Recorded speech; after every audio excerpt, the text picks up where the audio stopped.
I work as a sleep scientist. After my last discovery, I've refused to sleep for 3 weeks straight. I usually enjoy working in the sleep lab, but after what I discovered last night, I don't think I'll ever be able to sleep properly again. Since working as a sleep scientist, I've seen my fair share of terrifying and panic-inducing cases. I've had to hear the blood-curdling screams of kids with sleep paralysis claiming to see demons. I've had people attack me in their sleep.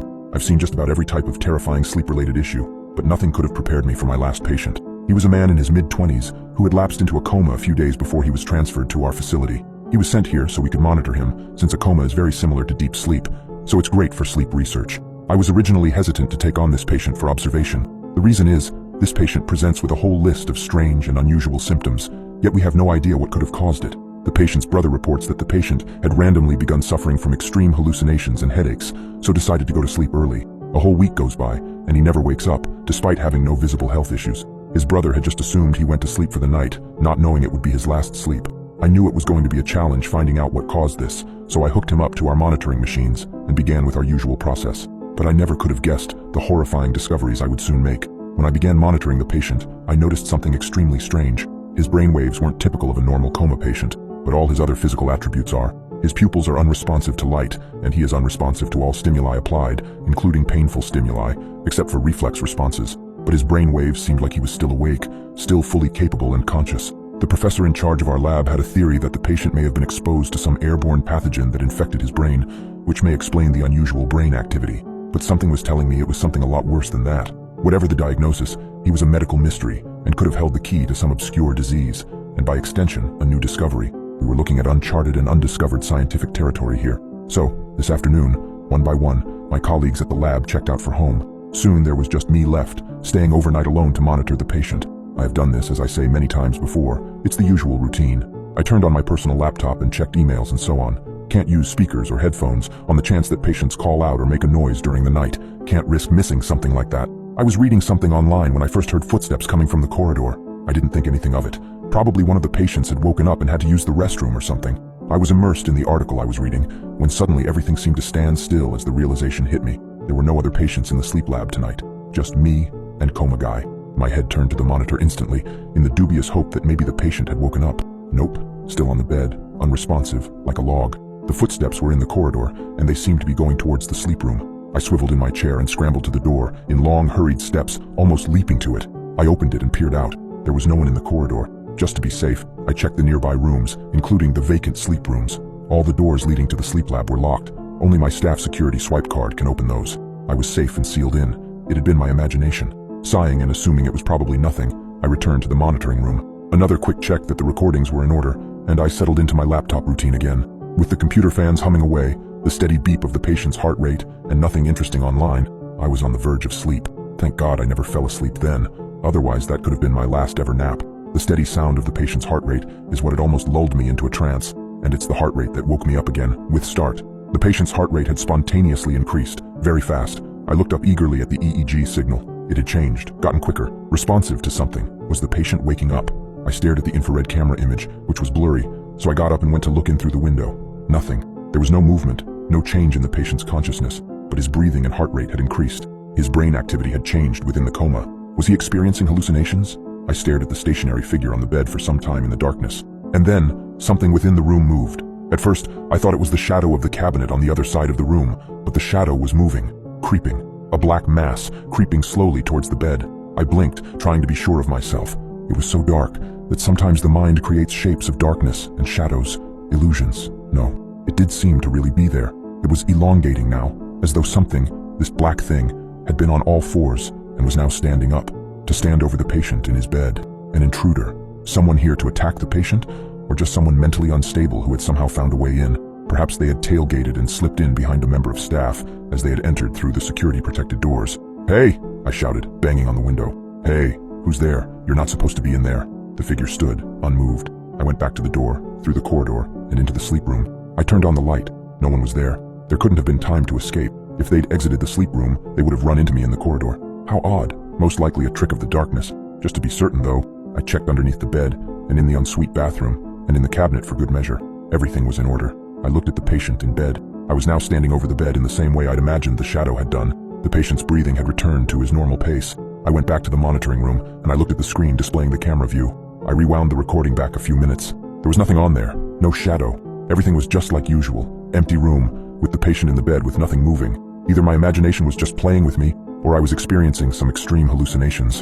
In the back of my mind, I started panicking, but tried not to think about it, putting it down to just the darkness playing tricks on me.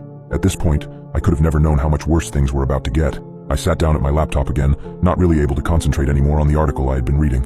I decided I needed some light relief. I went to YouTube and started watching some videos with the speakers turned off, and I was finally able to relax and was engrossed. I don't know how long passed in this way, an hour or so, I think. My eyes went back to the recording screen to make sure all was well. There was no EEG signal. It was flatlining, no heart signal, no breathing signal.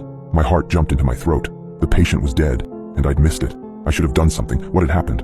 Oh God, what a fool I was, getting wrapped up in videos. I looked at the camera feed and the patient was gone. The bed was empty. In the midst of the rush of adrenaline and fear, I ran into the sleep room and turned on the light. The bed was tousled, as though the participant had just walked off. But that was impossible. The door had been closed, and the outer door had a security lock. Only those with a swipe card could get out. I looked in the adjoining restroom. Nothing. Feeling stupid, I looked in the clothes cabinet. Nothing. I got on hands and knees, the carpet feeling rough under my palms, and looked under the bed. The patient was lying under the bed. "Hello?" I said. No response. His eyes were closed. How could he have possibly ended up moving? Without thinking about it, I shuffled sideways, halfway under the bed, and used one hand to slowly drag the man out. He was still unconscious. The wires were still attached to his head, but had been unplugged at the other end, from the recording machine. So they trailed, long, unattached wires like dreadlocks from his head. Heaving and panting, I somehow managed to get his dead weight back into bed. I then set about plugging everything back into where it should be, and then covered him with the blanket again. I went back into the monitoring room. The signal was back and recording. The signal indicated that he was indeed still comatose. How had he managed to get out of bed? Only one way to find out. The video. Visual evidence. With that, we'd know exactly what happened. So I clicked rewind on the video feed. The past hour was just a blank, dead screen. I felt winded. I sat down on my chair heavily. There must be some rational explanation for this. I went to the door that opened into the corridor, and I closed it. It locks automatically, so only I can open it to get out with my card, just to be safe. I also thought it might be a good idea to check in with security services to help just so there's someone else around.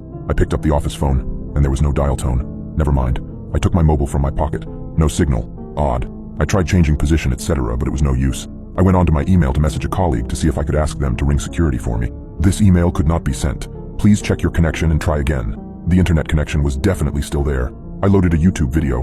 It was playing fine. I got to my feet to check the EEG screen again. Brainwave activity was as before, comatose. But his chin muscle signal was active. It meant that his mouth was moving. The infrared camera image was too grainy to tell, so I glanced at the window into his room. Indeed, his mouth was wide open, his chest muscles straining. He was screaming, unrelentingly. But his brain signals, he was still in a coma. Before I could mentally process this, the patient sat upright in bed. Here's the thing. There was no activity in his brain areas that should control his movement or muscles to move. These regions of the brain were inactive. By the look of the signal, his brain wasn't actually controlling his movements. So what the hell was controlling them? Maybe there was something wrong with the signal. Maybe there was an error with the recording equipment. I ran into the door which I'd closed just a few minutes ago. It wouldn't open. I tried swiping my card. It wouldn't open. No beep. Nothing. Neither was I able to turn on the light. Somehow nothing was working. There was a pane of frosted glass at the side of the door. I knew I had to get in there to the patient, so I planned to smash it and squeeze through. I lifted the chair above my head and steadied myself, planting my feet firmly, and got ready to swing.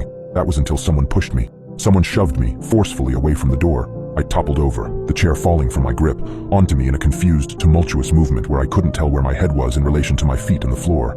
I managed to untangle myself, pushing the chair off me, not thinking about the malicious force that had thrown me onto the floor. The recording computer monitors went dark.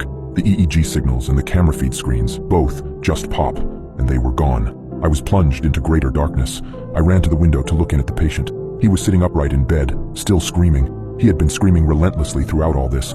I stared at him and banged on the window, trying to get him to wake up. This wasn't a normal coma. Perhaps I could wake him up if I tried. I don't know what the hell this was.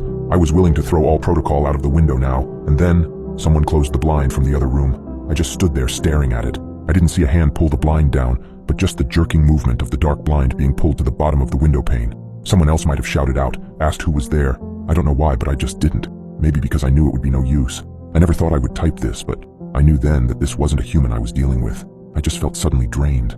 I thought back to when his brother said he was hallucinating before he fell asleep and never woke up. I think I might be next.